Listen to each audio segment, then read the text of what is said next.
जय हिंद दोस्तों। आज के इस वीडियो सीरीज में हम डिस्कस करते हैं क्लास 10th का चैप्टर नंबर 6 जिसका नाम है लाइफ प्रोसेस।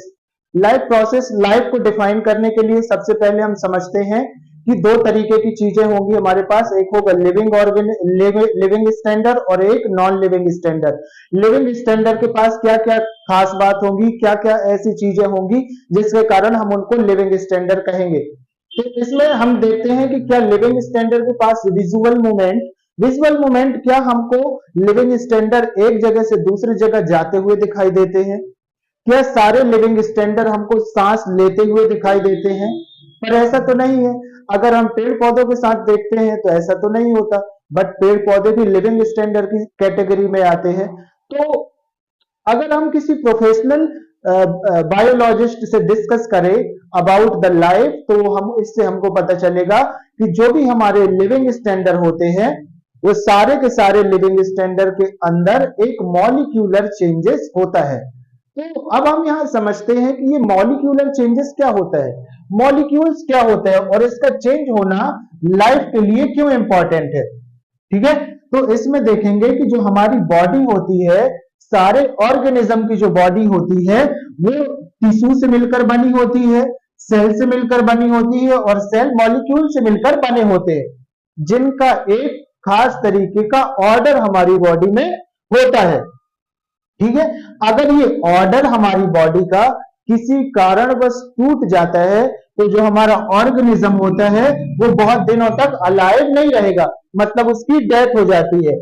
इसीलिए सारे लिविंग स्टैंडर्ड में जो जो बॉडी को मेंटेन करने की जो पावर होती है वो सेम रहती है, मतलब लगातार हो चलती रहती है। ठीक है, मतलब जो सेल्स होते हैं अपने खुद से ही बॉडी को रिपेयर करते हैं और बॉडी को मेंटेनेंस करते हैं, ये प्रोसेस लगातार चलती रहती है।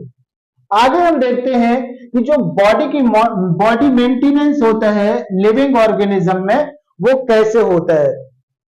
तो जो मेंटेनेंस क्या होगा, जैसे हम जब कुछ काम नहीं कर रहे होते हैं या जब हम सो रहे होते हैं या जब हम रेस्ट कर रहे होते हैं, उस टाइम भी हमारी बॉडी वर्किंग कंडीशन में होती है। दैट मीन्स कि हमारी बॉडी के कुछ सेल्स बनते हैं और कुछ सेल्स डेथ होती रहती है। ठीक है, ये प्रोसेस लगातार कंटिन्यूसली चलती रहती है। अगर इसकी हम डेफिनेशन देखें तो यह हमको समझ आएगा कि the process which together perform this maintenance job are called life process. That means कि जो हमारी जो एक प्रोसेस है जो एक साथ मेंटेनेंस करती है, मतलब सेल्स को बनाती है और सेल्स क्या हो जाते हैं, कुछ सेल्स डेथ हो जाते हैं, उसी प्रोसेस को ही क्या बोलते हैं, लाइफ प्रोसेस। जब हमारे सेल डैमेज हो जाएंगे, ठीक है, उसको मेंटेन करने के लिए हमको किसकी जरूरत पड़ेगी, एनर्जी की। ठीक है, एनर्जी की जरूरत पड़ेगी और एनर्जी हमको कहां से मिलेगी, फूड से मिलेगी, खाने से मिलेगी।